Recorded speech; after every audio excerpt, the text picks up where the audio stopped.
కేసీఆర్ గారు గత 10 సంవత్సరాలు కూడా ఒక ముఖ్యమంత్రిగా ఉండి కేవలం ప్రగతి భవన్కి ఫామ్ హౌస్కు మాత్రమే అంకితమయ్యి ఏ ఒక్క రోజు కూడా గడప దాటి సెక్రటేరియట్కు వచ్చిన పాపాన పోలేదు.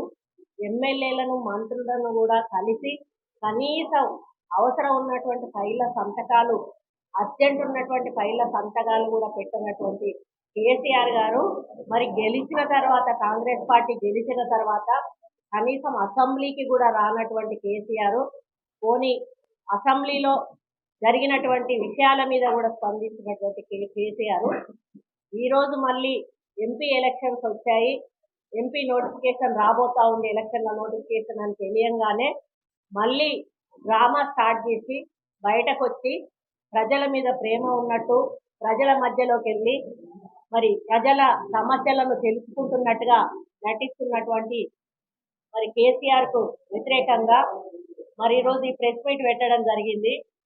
రైతులను పరామర్శిస్తా అని చెప్పి బయటకు వచ్చి గతంలో రైతులను పూర్తిగా నిర్లక్ష్యం చేసి రైతులు ఆత్మహత్య చేసుకున్నా కూడా కనీసం వాళ్ళకి నష్టపరిహారం కానీ ప్రభుత్వం నుంచి ఆర్థిక సహాయం కూడా చెయ్యకపోగా వేరే రాష్ట్రాల్లో రైతులు చనిపోతే అక్కడికి వెళ్ళి మరి ఆయన చెక్కులు ఇచ్చినటువంటి సందర్భాన్ని మనం చూడడం జరిగింది.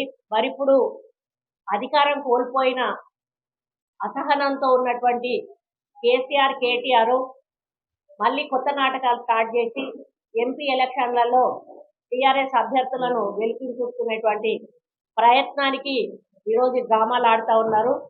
మరి కాంగ్రెస్ ప్రభుత్వం డిసెంబర్ 7న అధికారంలోకి వచ్చింది. అంటే ఈ రోజుకి 117 రోజులు.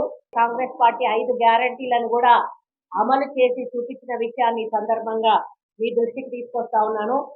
మరి కాంగ్రెస్ పార్టీ ఇంకా అమలు చేయట్లేదు అని చెప్పి నిన్న కేటీఆర్ ఒక ప్రెస్ మీట్ లో మాట్లాడుతూ ఉంటే నాకు చాలా నవ్వొచ్చింది. 2500 మహిళకి ఇస్తామన్నారు, ఇయ్యలేదు అని. బాబు, మేము వచ్చి ఇంకా 100 రోజులే అయింది, 115 రోజులు అవుతుంది. మరి 5 ఏళ్ల కాలంలో మీరు 3000 రూపాయలు ఏదైతే నిరుద్యోగ భృతి ఇస్తామన్నారో, మరి దళితులకు 3 ఎకరాల భూమి ఇస్తామన్నారు, డబుల్ బెడ్రూమ్ ఇల్లు ఇస్తామన్నారు, ఈ విధంగా చెప్పుకుంటూ పోతే చాలా హామీలను మీరు 10 సంవత్సరాలు కూడా నెరవేర్చకుండా పోయినటువంటి విషయాన్ని మీరు మర్చిపోయారని చెప్పి కేటీఆర్ గారిని నేను ప్రశ్నిస్తా ఉన్నాను.